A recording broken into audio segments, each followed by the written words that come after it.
The Washington draw dropped Saturday night, and within an hour, tennis social media was repeating the same headline. Eala could face defending champion Leylah Fernandez.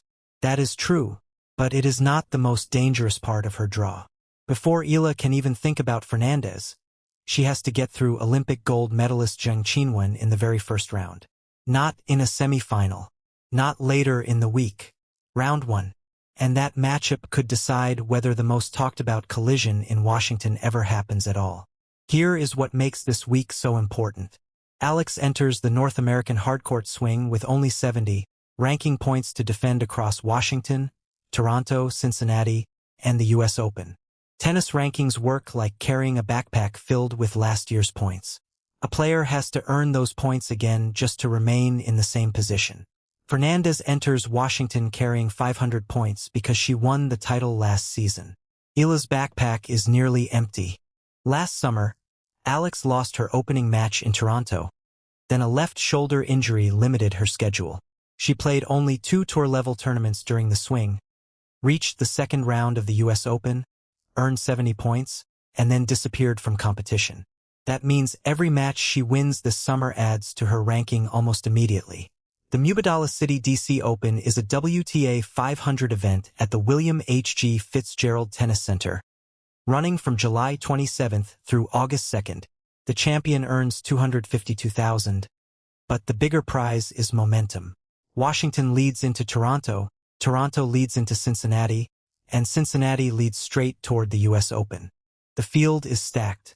Jessica Pegula is the top seed, with Alina Svitolina, Naomi Osaka, and Diana Schneider also receiving first-round byes. Anna Kalinskaya, Madison Keys, Leylah Fernandez, and Emma Navarro complete the 8-seeded players. Eala is sitting at a career-high ranking around number 28, yet she is unseeded because Washington protects only 8 players. That matters. A seed gives you shelter from certain dangerous opponents early in the tournament. Eala has no protection, so the draw can place almost anyone across from her. And it did. Her first-round opponent is Zheng Qinwen, the Olympic gold medalist. Zheng entered with a wild card, which sounds harmless until you understand how wild cards work. They are placed into the draw without seeding protection. Usually, that means a local favorite or a promising teenager. In this case, it means a former world number 5 and Paris gold medalist floating freely through the bracket. Zheng has been rebuilding after injuries pushed her ranking down. She arrives with no seed to defend and far less outside pressure than usual. Emotionally, she and Eala are entering Washington in similar positions. Hungry, dangerous, and eager to prove something. 2 players with nothing to lose meeting on day 1 is not an ordinary opener. It is a collision. And they have history. In the 2023 Asian Games semifinal, Eala was only 18 and ranked number 190. Zheng was ranked number 23 and heavily favored. Zheng dominated the opening set 6-1, then led 5-2 in the second. Eala was 1 game away from elimination with the Philippines watching in the middle of the night. Then she refused to leave. Eala saved multiple match points, fought back to 5-5, forced a tiebreak, and won it 7-5. In the deciding set, she broke serve and moved ahead 3-1. For a brief moment, the Philippines was close to its first Asian Games tennis gold medal since 1962. But the physical cost of that comeback eventually caught up with her. Zheng recovered, won the third set 6-3, reached the final and captured gold. Eala finished with bronze. That match happened when Eala was a teenager ranked 167 places below Zheng. This version of Eala is 21, ranked inside the world's top 30, and coming off the strongest stretch of her career. She serves bigger, attacks earlier, and handles pressure better. But Monday will also be their first meeting at WTA Tour level, and the pressure has changed. In 2023, Eala had nothing to lose.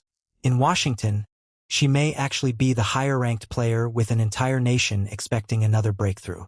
If Eala survives Zheng, the next likely opponent is Fernandez, but even that is not guaranteed. Leylah first has to defeat Magda Linette, and if the matchup happens, it is bigger than the usual Philippines versus Canada framing. Fernandez represents Canada, reached the 2021 US Open final at 18, and became the first Canadian woman to win Washington last year. But her mother is Filipino-Canadian. Fernandez has always spoken proudly about her Filipino family, food, and the fans who support her across North America. So this would not simply be a Filipina underdog challenging a Canadian champion.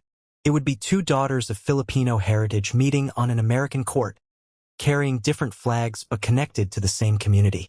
There is another important detail. They have already played this year. Fernandez defeated Eala on clay in Stuttgart in April. So Washington would not be a first meeting. It would be a rematch, and Alex would be the player trying to settle the score. To reach the quarterfinals, Eala may have to defeat an Olympic champion and then the defending tournament champion in consecutive rounds. She has not played a competitive hardcourt match since March. There is no easy opener, no comfortable round to adjust to the bounce or find her timing. But Fernandez is also under enormous pressure. She is defending all 500 points from last year's title.